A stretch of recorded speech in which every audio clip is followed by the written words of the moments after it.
हम्म,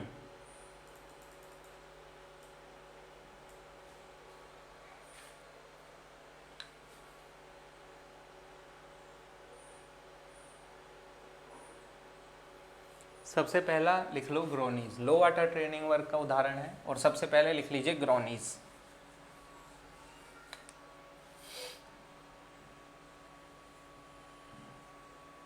ठीक है, सबसे पहला पॉइंट लिखो। एक चीज़ तो आपको पता ही है, ग्रोनीज में कौन सा वाटर और रिवर ट्रेनिंग वर्क है, हाई वाटर, मीडियम वाटर या लो वाटर, पता ही है, लो वाटर रिवर ट्रेनिंग वर्क पढ़ रहे हैं। ठीक है, तो ये लो वाटर रिवर ट्रेनिंग वर्क है। दूसरा, सबसे ज़्यादा यूज़ होने वाले रिवर ट्रेनिंग वर्क, वर्क्स का मतलब स्ट्रक्चर से है, चाहे वो परमानेंट हो चाहे टेम्परेरी हो, पर स्ट्रक्चर है जो कि हमारे पास हमारे जो पर्पज़ है उसको सॉल्व करने के लिए बनाए जाते हैं। तो ठीक है, तो ग्रोनीज सबसे ज़्यादा यूज़ होता है, most widely used river training structure है। लिख लो, मोस्ट वाइडली यूज्ड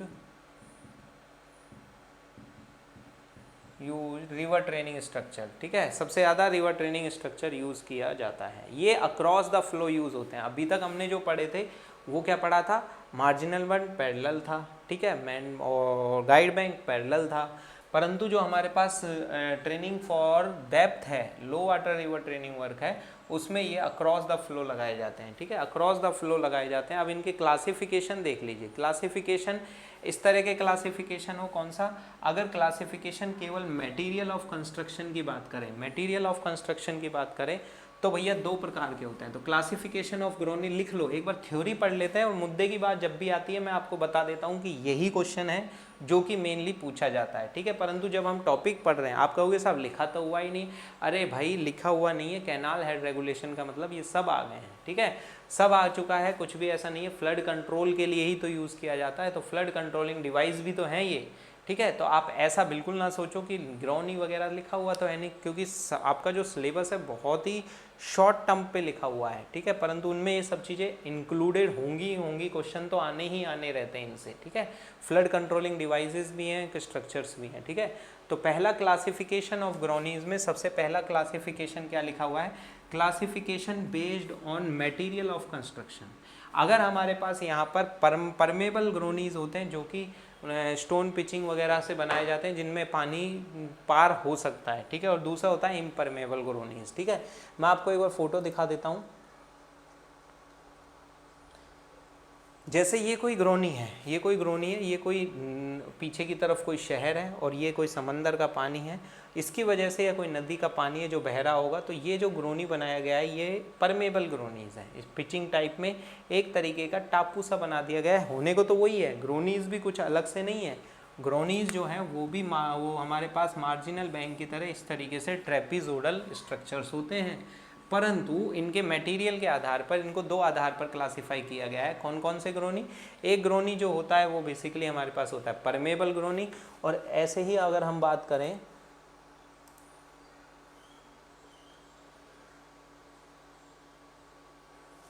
अरे यार मेरे पास था,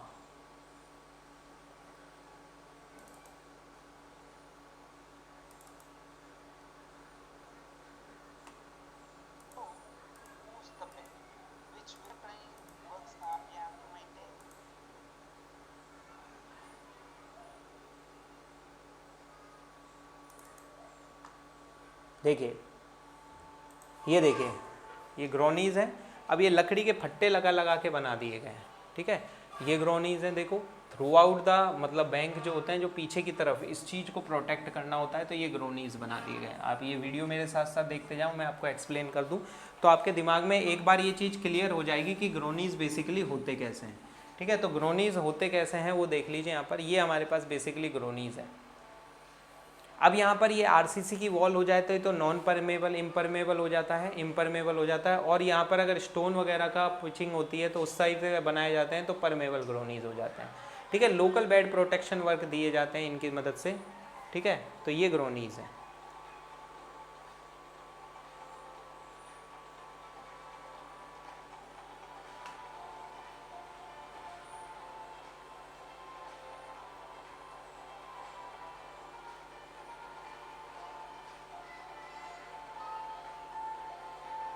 ठीक है, तो मेरे ख्याल से ग्रोनीज आपको थोड़ा बहुत समझ में आ गया होगा। ठीक है, तो ये इस तरीके के ये होते हैं, ये ग्रोनीज होते हैं, ये देखिए परमेबल ग्रोनीज है। तो यहाँ पर लोग बाग यहाँ तक जा भी सकते हैं, पर आप ये मत सोचना कि समंदर में कोई अच्छा व्यू दिखाने के लिए इस तरीके से बनाया, ये बेसिकली ग्रोनी है, इसका पर्टिकुलर फंक्शन है, ठीक है। हमारे को इतना ज़्यादा इंटरेस्ट नहीं लेना, बस हमको ग्रोनीज समझ में आ जाना चाहिए कि किस तरीके से दिखते हैं और इनका बेसिक यूज़ क्या है, और पॉइंट जो हमारे क्वेश्चन में काम आएगा वो तो हम लिखते जा ही रहे हैं, ठीक है। तो ये हमारे पास ग्रोनीज की बात होती है, ठीक है। दूसरा क्लासिफिकेशन जो है, दूसरा क्लासिफिकेशन है वो based on level of water. जो फ्लड लेवल ऑफ वाटर है, वाटर के लेवल के आधार पर क्लासिफिकेशन है। अगर ग्रोनी पूर्ण रूप से पानी में डूबा हुआ है तो सबमर्ज ग्रोनी कहलाते हैं, कम डेप्थ की। और यदि पानी अभी ऊपर है, जैसे ये वाला पानी ऊपर था, ये वाला जो ग्रोनी है ये पानी के ऊपर है, ऊपर का मतलब डूबा हुआ नहीं है पूर्ण रूप से, तो इसको नॉन सबमर्ज ग्रोनी बोला जाता है, ठीक है।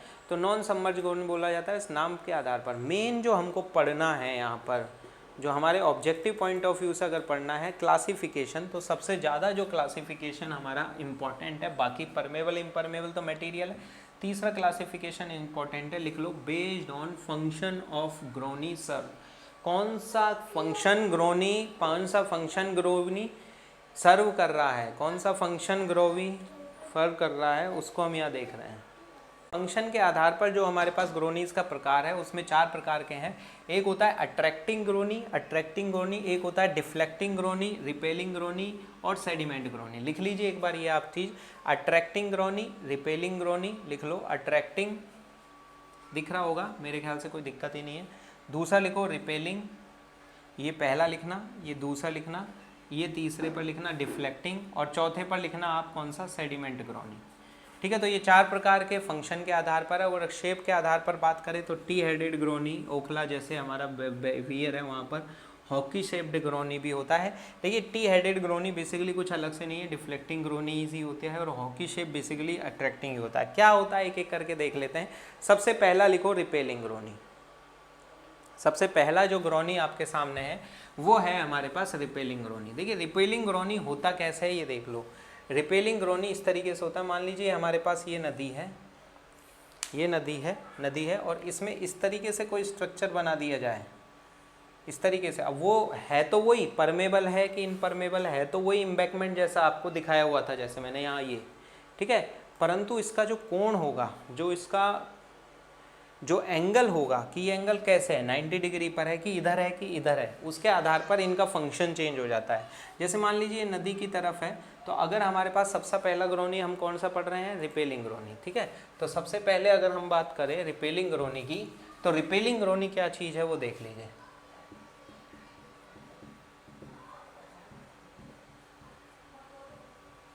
रिपेलिंग ग्रोनीज, ठीक है। अगर रिपेलिंग ग्रोनीज की बात करें तो रिपेलिंग ग्रोनी क्या है भैया, जो हमारा क्या है बैंक है उसके अपस्ट्रीम साइड में, अपस्ट्रीम साइड की तरफ अगर इसका हेड हो, ग्रोनी का हेड अपस्ट्रीम साइड की तरफ हो, तो उसको हम बोलते हैं कौन सा ग्रोनी, रिपेलिंग ग्रोनी, ठीक है। और ये जो बैंक होता है इससे ये जो एंगल बनाता है ये 10 से लेके 30 डिग्री तक का एंगल बनाता है। बेसिकली हो क्या रहा है, रिपेलिंग ग्रोनी नाम से पता लग रहा है, रिपेल कर रहा है। रिपेल मतलब धकेल रहा है, ये पानी को धकेलता है, अपने से दूर धकेलता है, ठीक है। एक बार इसका फंक्शन देख लेते हैं फिर हम इस चीज़ को समझेंगे।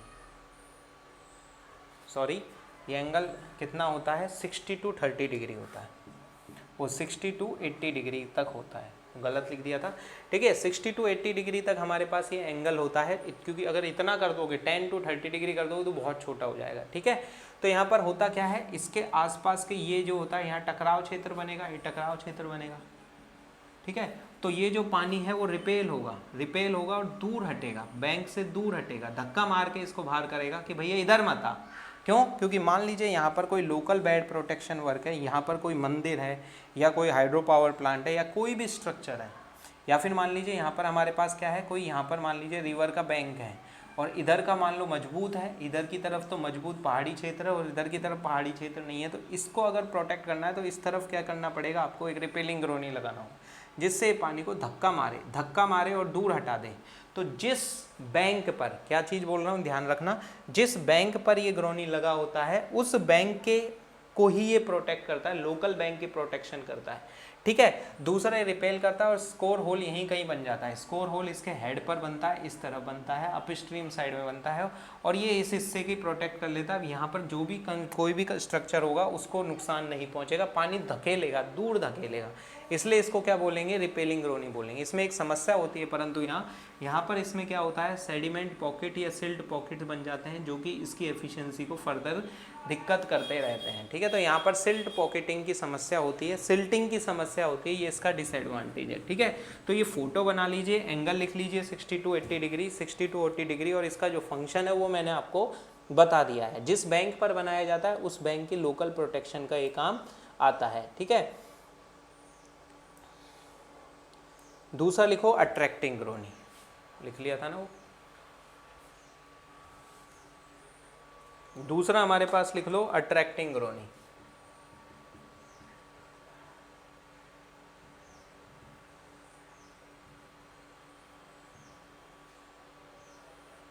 ठीक है, अट्रैक्टिंग ग्रोनी। अट्रैक्टिंग ग्रोनी क्या होता है ये देख लो। अट्रैक्टिंग ग्रोनी मतलब अपनी तरफ आकर्षित करता है। रिपेलिंग ग्रोनी आपने देख लिया था क्या होता है।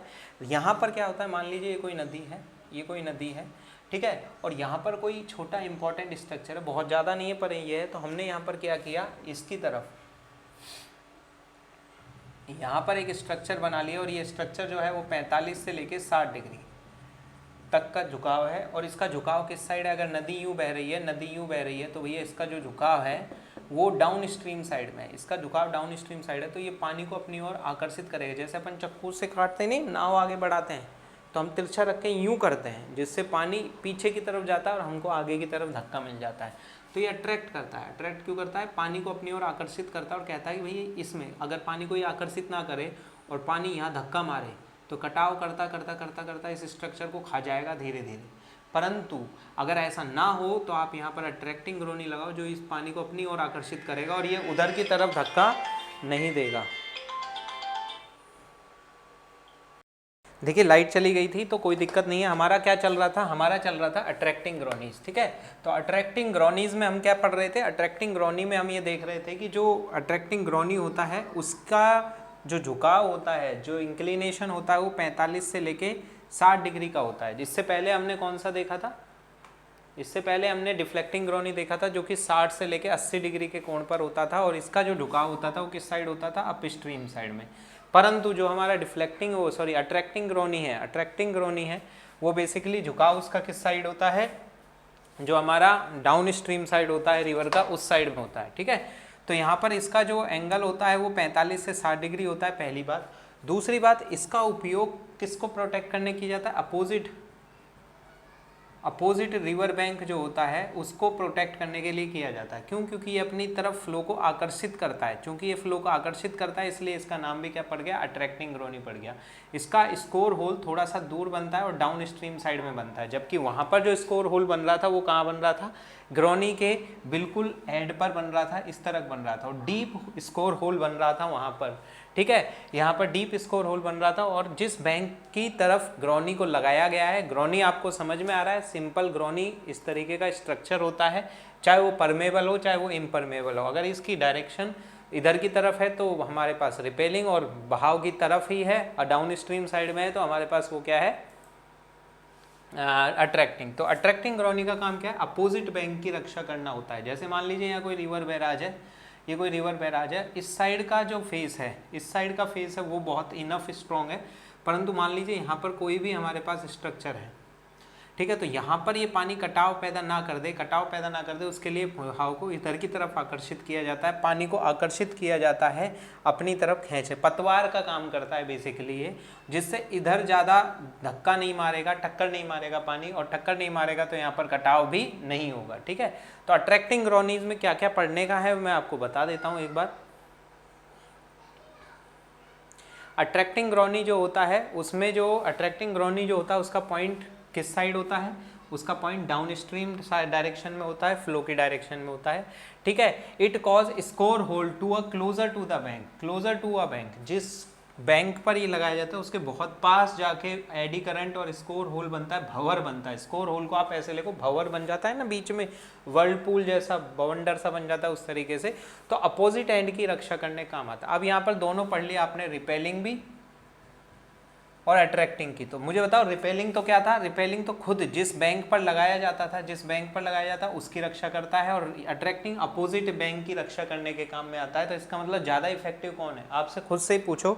अगर मैं आपसे ऐसे कहूँ कि आपसे पड़ोसी जाएँ और घर पर कुछ काम से कहीं जा रहे हो और आपसे कहे बेटा घर का ध्यान रख लेना, और एक आपके खुद के मम्मी पापा अगर घर को छोड़कर मतलब कहीं जाएँ मतलब बाहर और आपसे कहे बेटा घर का, तो आप अपने घर का ज़्यादा ध्यान रखोगे ना। तो जो रिपेलिंग ग्रोनी होती है वो खुद जिस बैंक पर लगाया जाता है उसकी प्रोटेक्शन करता है, इसलिए वो ज़्यादा इफेक्टिव होता है।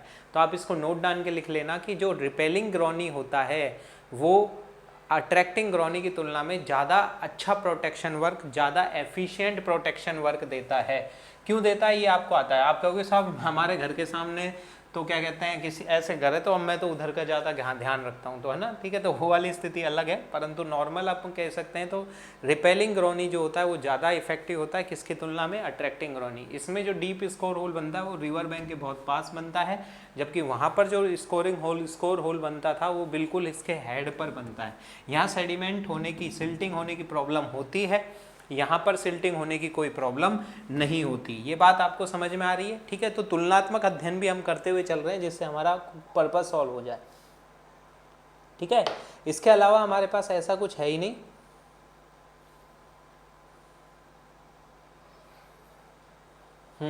इसके ऊपर जो डायरेक्ट पानी की टक्कर होगी यहाँ पर, तो इस वजह से इस वाले हेड को, जो ये अपस्ट्रीम साइड का है, इसको स्ट्रॉन्ग इनफ बनाया जाता है, काफ़ी स्ट्रॉन्ग इनफ बनाया जाता है। तो इसका अपस्ट्रीम फेस होता है उसको एडुकेटली स्ट्रॉन्ग बनाया जाता है। Comparatively less heavy protection is required on a down stream slope, ठीक है। इधर की तरफ डाउन स्ट्रीम स्लोप पर कोई डायरेक्ट टक्कर नहीं है, तो इधर की तरफ स्टोन पिचिंग अप्रॉन वगैरह की जरूरत इतनी नहीं पड़ती। हाँ, परंतु down stream up stream side में तो पड़ती है, परंतु डाउन स्ट्रीम साइड में कोई बहुत हैवी प्रोटेक्शन वर्क की जरूरत पड़ती नहीं है। ग्रोनीज आप जानते हो कुछ नहीं, एम्बैकमेंट ही है, उसकी प्रोटेक्शन के लिए स्टोन पिचिंग वगैरह करनी पड़ेगी, एप्रॉन वगैरह बनाने पड़ेंगे। तो डाउन स्ट्रीम साइड में इतना ज़्यादा स्ट्रॉन्ग प्रोटेक्शन की जरूरत नहीं होती, ठीक है। तो ये आपको समझ में आ गया, दोनों के दोनों आपको समझ में आ गया, ठीक है। मैंने वहाँ पर बताया था कि भैया मटेरियल ऑफ कंस्ट्रक्शन के आधार पर इम्परमेबल और परमेबल। परमेबल ग्रोनीज बेसिकली होते क्या है? परमेबल ग्रोनी बेसिकली हमारे पास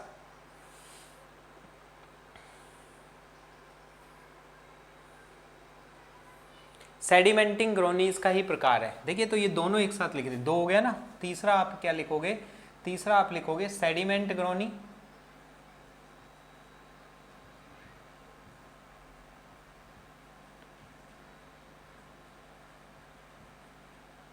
और इसी में ही हमारे पास परमेबल,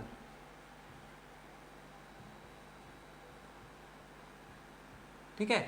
इसी में हमारे पास क्या लिख रहे हैं हम? परमेबल ग्रोनी लिख रहे हैं। क्या बीमारी, एक बार ये देख लो फिर हम कह रहे हैं। सेडिमेंट ग्रोनी क्या होते हैं? सेडिमेंट ग्रोनी एक तरह से डैम्पर्स का काम करते हैं। डैम्पर्स का मतलब जैसे हमारे पास डैम्पर्स लगे होते हैं ना, स्पीड ब्रेकर, तो जिससे क्या है कि फ्लो की स्पीड को कम किया जा सके, ठीक है। तो ये डैम्पर की तरह काम करते हैं। ये फ्लो वेलोसिटी जो भी नदी में या जिस भी जगह पर हमारे पास स्ट्रीम में इनको लगाया जा रहा है वहाँ पर उसकी वेलोसिटी को कम कर देते हैं। वेलोसिटी को कम कर देते हैं, तो वेलोसिटी को कम कर देते हैं जैसे कि परमेबल ग्रोनी का आपको एक प्रकार दिखाऊं, तो अगर इसके आसपास परमेबल ग्रोनी है तो इसमें से जब फ्लो निकलेगा, जब इसमें से फ्लो निकलेगा तो भैया पक्का है उसकी वेलोसिटी उतनी नहीं रहेगी जितना ये फ्री जा रहा था, ठीक है। तो एज ए डैम्पनेस इसकी वेलोसिटी ऑफ फ्लो को कम कर देता है, जो हमारे पास कौन सा? सेडिमेंटिंग ग्रोनी। और परमेबल ग्रोनी इसी का ही एग्जाम्पल है, ठीक है। तो वेलोसिटी कम हो जाएगी तो जो सिल्ट सपोर्टिंग पावर है वो नीचे हो जाएगी और इधर गाद जम जाएगी और इस तरीके से यहाँ पर सिल्टिंग कर ली जाएगी, ठीक है। तो यदि डैम्पर्स की तरह यूज़ करना और सिल्टिंग करवानी हो जिससे हम बजरी वगैरह का खनन कर सकें नदियों में से, तो उसके लिए इस तरीके से यूज़ किया जाता है। तो ठीक है, तो ऐसी नदियाँ जिनमें बहुत ज़्यादा अमाउंट में सेडिमेंट होता है, बजरी वगैरह सैंड वगैरह होती है, उनमें इन चीज़ों का यूज़ किया जाता है सेडिमेंट ग्रोनी, जहाँ से हम बजरी खनन वगैरह भी कर सकते हैं।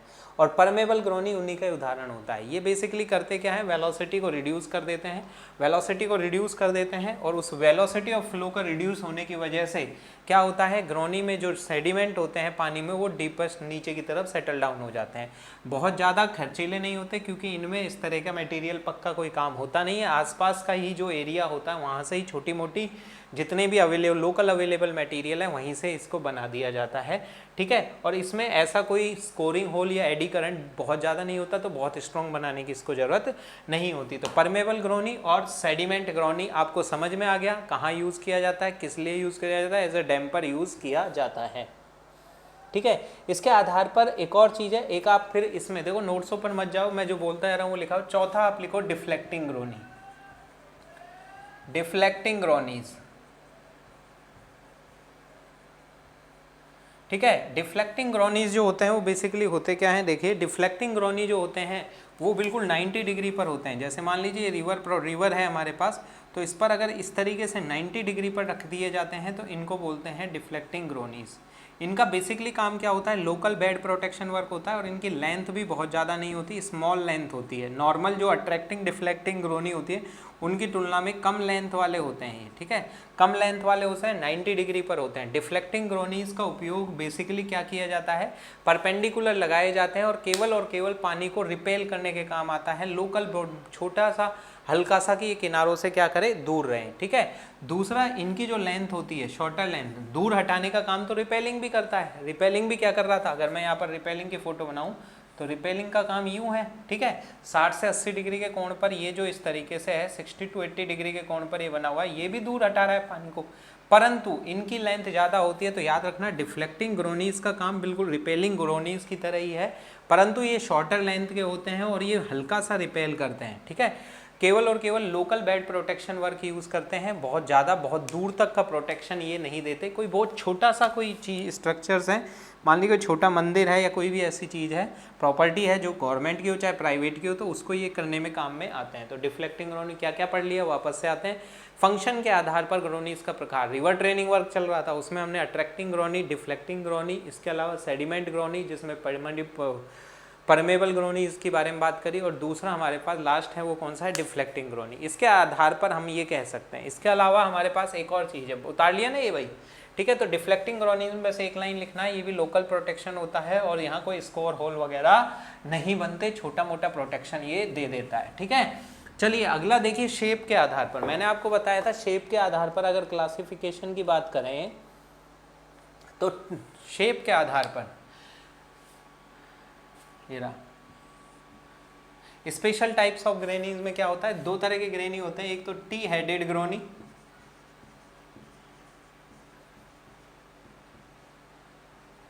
और एक हमारे पास हॉकी शेप्ड। टी हेडेड ग्रोनी इस तरीके से होता है, होता तो डिफ्लेक्टिंग ही होता है, परंतु ये इस तरीके से इसका हेड जो होता है टी, ओखला वियर पर जो बेड प्रोटेक्शन वर्क यूज़ किया गया है उसमें हमारे पास ये टी हेडेड ही होता है। और एक दूसरा हमारे पास जो होता है वो कौन सा होता है, hockey shaped, hockey type groyne. Hockey आपने देखी होगी, उसी तरीके होता है जिस तरीके से ये होता है, तो हॉकी की शेप जैसा ही होता है ये, ठीक है, इस तरीके से। तो हॉकी की शेप होती है और ये अट्रैक्टिंग ग्रोनी की तरह काम करता है, बिल्कुल वर्क एज अ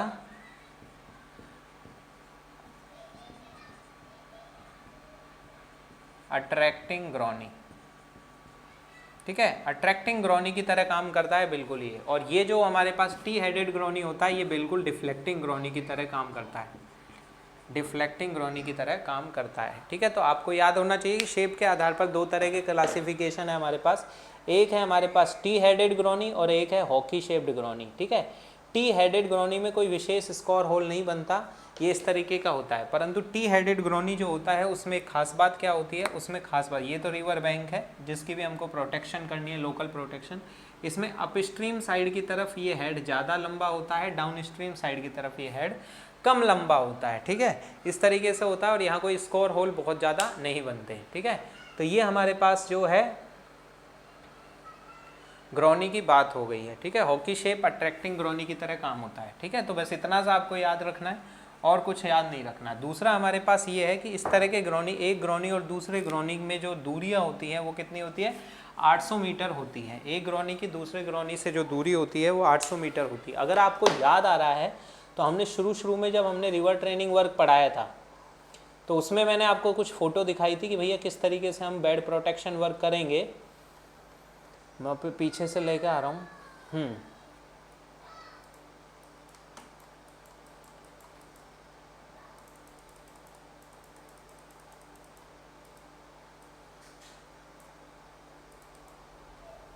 तो आप यहाँ पर देख रहे हो ये जो चीज़ है, ये बताया था कि मैंने क्या किया था, यहाँ पर ये हमारे पास मार्जिनल बंड है, ये हमारा डाइवर्जन हेडवर्क है, ये हमारा डाइवर्जन हेडवर्क है। यहाँ हमने कोई भी बैराज या वियर बनाई हुई है, ये बैराज वियर में फ्लो को कंसंट्रेट करने के लिए गाइडेड बैंक है।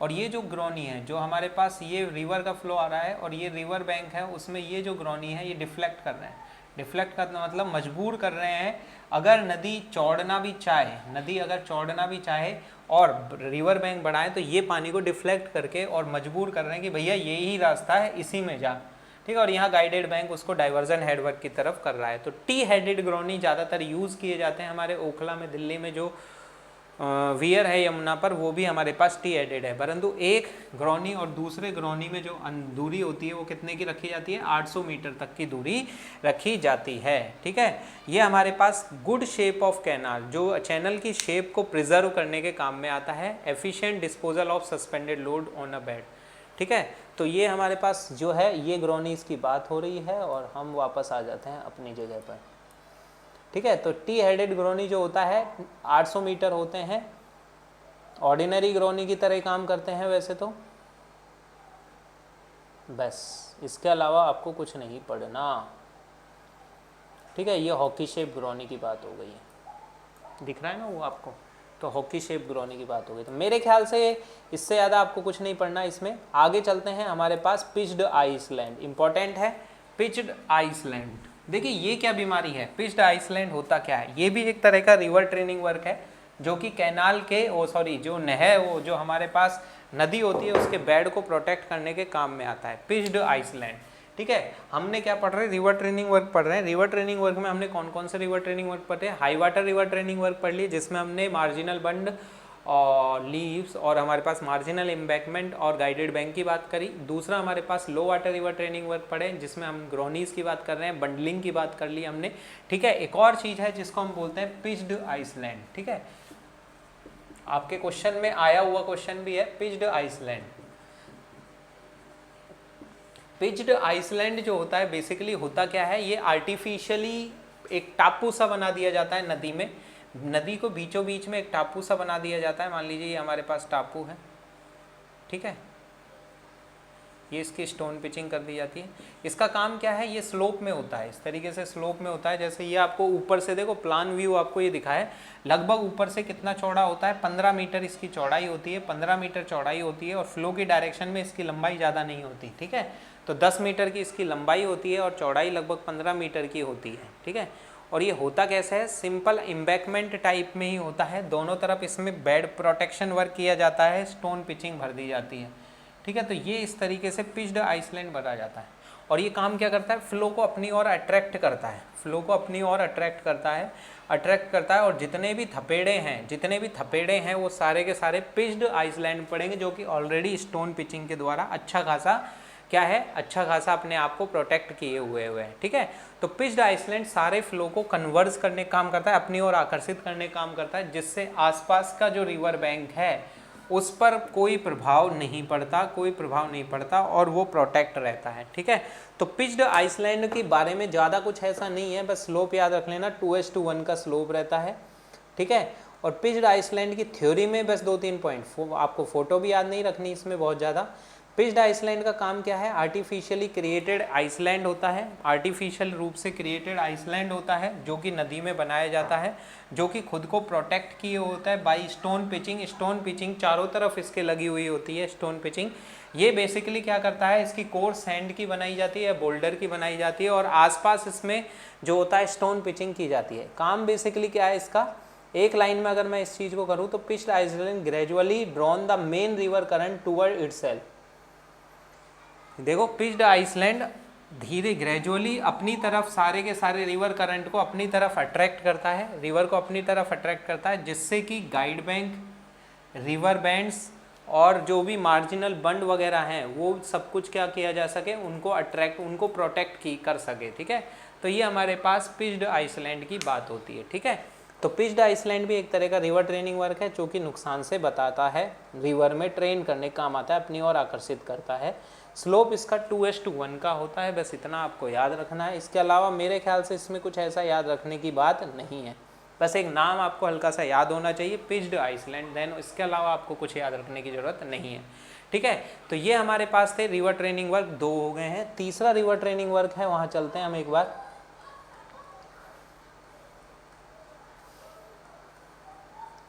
Medium river training work, medium water river training work. देखिए medium water river training work का बस आपको एक चीज़ याद रखनी है, ये जो ट्रेनिंग वर्क है वो बेसिकली जो ट्रेन करता है वो किसके लिए होता है,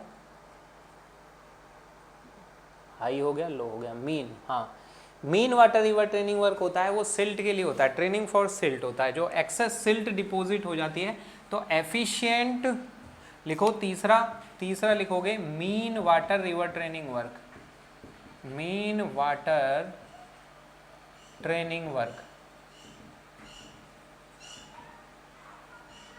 mean water river training work. Main purpose इसका क्या होता है, efficient disposal of a suspended load on river bed. River bed में जो एक्सेस सिल्ट या सस्पेंडेड लोड जो जमा हो जाता है उसको किसी भी तरीके से निकाला दिया जाता है, जिससे कि हमारे पास क्या किया जा सके, चैनल की शेप को प्रिजर्व किया जा सके, ऑन होना चाहिए। आपको मैंने बताया भी था, ग्रेडिंग रिवर सिल्टिंग होने से स्लोप बढ़ जाता है, स्लोप बढ़ जाएगा तो वेलोसिटी बढ़ेगी, वेलोसिटी बढ़ेगी तो चौड़ी होने का प्रयास करेगी नदी, ठीक है, चौड़ी होने का नदी प्रयास करेगी, उससे दिक्कत होगी। तो mean water river training work होता है वो basically training for silt, training for silt, इसको क्या भी नाम दे सकते हैं, ट्रेनिंग फॉर सिल्ट। जो सिल्ट होती है उसको निकालने के काम में आती है।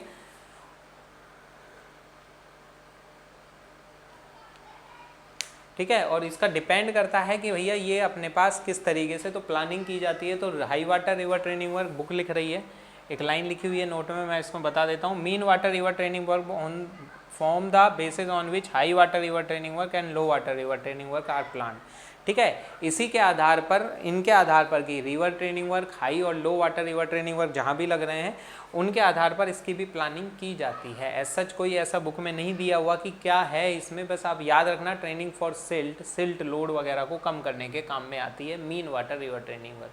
ठीक है, तो ये था हमारे पास रिवर ट्रेनिंग वर्क। तीसरा पार्ट हो गया, हमने टाइप ऑफ रिवर देख लिया, मेंडरिंग देख ली, फिर रिवर ट्रेनिंग वर्क्स देख लिए। अब हमारे पास लास्ट सेक्शन इस चैप्टर का रहेगा क्रॉस ड्रेनेज वर्क। ठीक है, वो हम नेक्स्ट लेक्चर में देखेंगे। तब तक के लिए धन्यवाद।